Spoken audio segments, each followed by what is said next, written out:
안녕하세요. 보험전문기자 김승동 기자입니다. 안녕하세요. 한손사TV를 운영하고 있는 한상훈입니다. 오늘 주제를 말씀드리기가 조금 무겁지만 스스로 극단적인 선택을 하시는 분이 있어요. 그런데 손해보험사는 보험금을 지급하지 않습니다. 면책이에요. 생명보험사는 가입하고 2년이 지나면 스스로 목숨을 끊는다고 하더라도 보험금이 지급되죠. 그런데 최근 판례들을 보면 극단적인 선택을 했더라고 하더라도 일부의 경우에는 보험금을 지급한다고 되어 있어요. 어떤 경우가 그런 건가요? 우선 첫 번째로 말씀을 드려야 될 건 자살을 하시면 안 된다. 혹시라도 고민을 하고 계신다. 절대 하시면 안 되고 자칫 보험금 모라를 유도할 수도 있겠다라는 생각이 사실 좀 들어요. 근데 자살을 선택하시는 분들이 한면으로 내가 죽으면 이 돈 뭐 이렇게 해서 누가 받았으면 좋겠다. 금전적으로 이런 생각이 있으신데 못 받아요, 유가족들이. 그러니까 하지 마셔야 돼요.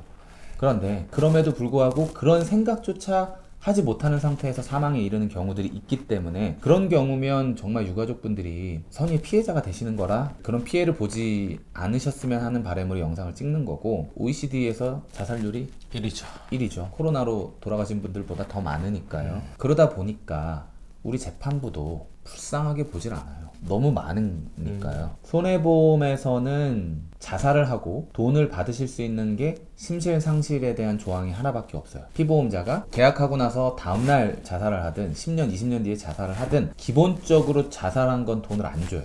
다만 단서 조항이 있는 게 피보험자가 심실상실 등과 같은 자유로운 의사결정을 할 수 없는 상태에서 시행한 경우에는 지급을 하죠. 생명보험은 지금 말씀드린 이 심실상실 조항과 2년이 경과되면 자살이어도 돈을 주게 하기 위해서는 지급을 하죠. 그러면 보험회사에서 자살로 인해서 청구가 들어오면 제일 먼저 검토해보는 게 뭐냐면 그 사람의 자살 방식이에요. 이 사람이 심실상실 상태에 있었는지 없었는지를 보려면 자살의 행태를 보면 돼요. 투신 자살. 심신상실이 있었을 가능성이 다른 방법보다 높습니다. 높죠. 네. 그렇죠. 추락사, 투신 이런 경우들은 한순간에 그냥 탁 돌아버리면 사람이 시행을 해버릴 수 있잖아요. 아파트에서 부부가 금전적인 문제로 다퉜어요. 남편이 속상하니까 술을 마셔요. 그러다 보니까 또 화가 나니까 또 싸워요. 그러니까 넌 내가 죽었으면 좋겠냐, 뭐 했으면 좋겠냐 막 서로 치고받고 하다가 내가 네 앞에서 죽어줄게 하고 확 뛰어내려버려요. 그거는 심신상실인 게 맞죠. 네. 제대로 판단을 못하고 막 그랬으니까. 그런데 제가 오늘 드리고 싶은 말씀은 여러 가지 자살의 형태들이 있지만 목맴사고, 목을 맨다는 건 나는 죽겠다는 생각이에요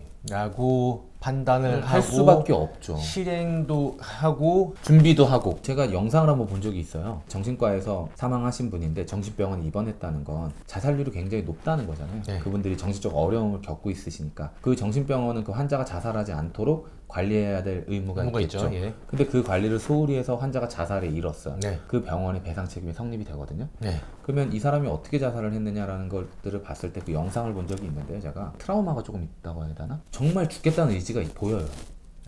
목맴 사고는요. 제가 그 봤던 분은 침대 그 난관에 멀어서 자기가 자기 힘으로 이렇게 눌러서, 그러면 자기가 죽겠다는 각오로 끝까지 그냥 밀어붙인 거거든요. 자기가 자기 목을 조른 거예요.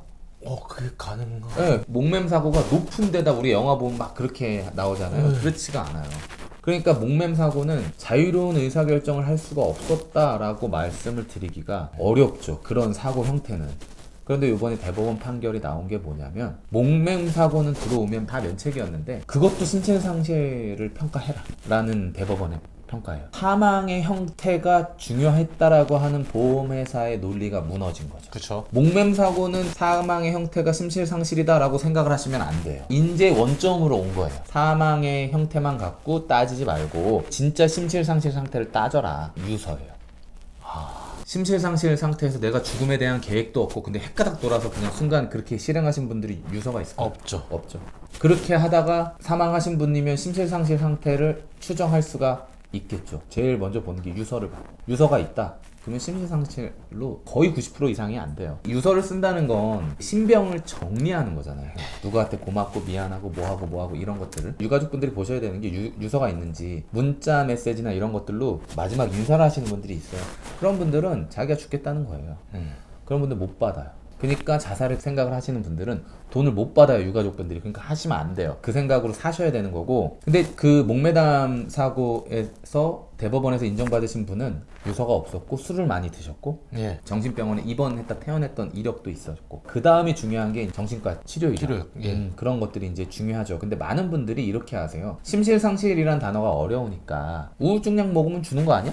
이렇게 생각을 하세요. 근데 우울증약 드시는 분들 되게 많아요. 그러면 그분들이 혹시라도 미연적인 사고가 나면은 다 심실상실로 인정받는 건가요? 그거 그렇지 아니에요. 않죠. 예. 우울증 약을 먹는다고 해서 심실상실로 인정받는 게 아니라 사망 사고의 형태, 유서의 존재 여부, 채무관계, 정신과 치료 이런 것들을 종합적으로 판단해서 하는 거고, 흔히 말해 무슨 번개탄 피우는 거. 예.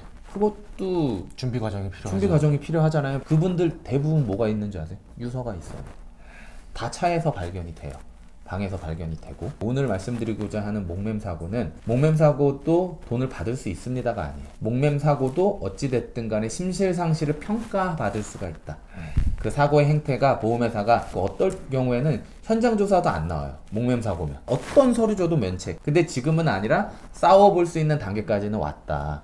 그러니까 그 다음은 채무관계가 어땠고, 정신과 치료 이력이 얼마나 됐고, 유서가 존재가 어떻게 됐고, 가족관계가 어떻게 됐고, 이런 것들을 이제 증빙해 나가는 그런 시대가 열린 거다. 제가 비슷한 사례를 들었던 게 있는데요. 네. 금융감독원 분쟁조정위원회 쪽에서 있었던 실제 사례래요. 네. 20대 여성이 화장대에서 헤어드라이기 네. 전깃줄에 걸려서 사망했던 사고예요. 네. 유가족은 자살이 아니다라고 주장했고, 그렇죠. 그냥 사고사다. 네, 사고사다라고 네. 주장했고, 보험사 입장에서는 목에 걸었잖아, 자살이다라고 주장을 했어요. 그분이 그날 술을 무지하게 먹었는데, 그분은 술을 먹으면은 옷을 벗는 주사가 있대요. 옷을 팬티만 입었대요.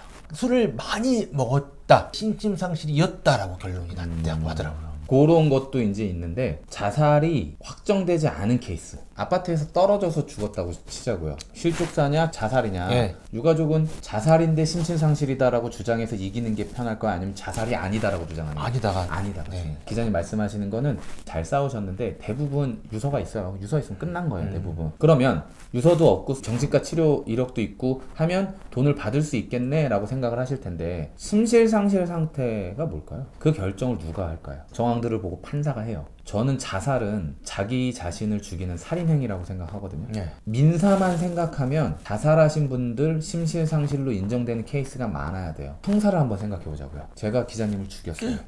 근데 제가 심실상실을 주장해요. 법원에서 받아들여질까요? 잘 안 받아주죠. 안 받아들여요. 네. 그거예요. 유가족분들이 생각하셔야 될 게, 야, 이렇게 비유하니까 민사에서 심실상실과 형사의 심실상실은 똑같아요. 예. 그 판사들 기준은 이 사람이 누군가를 자기 자신이 아니라 다른 사람을 죽였으면 정신과약 그 정도 먹었고 술 그 정도 먹었으면 심실상실이에요? 그걸 가지고 보면 아니잖아요.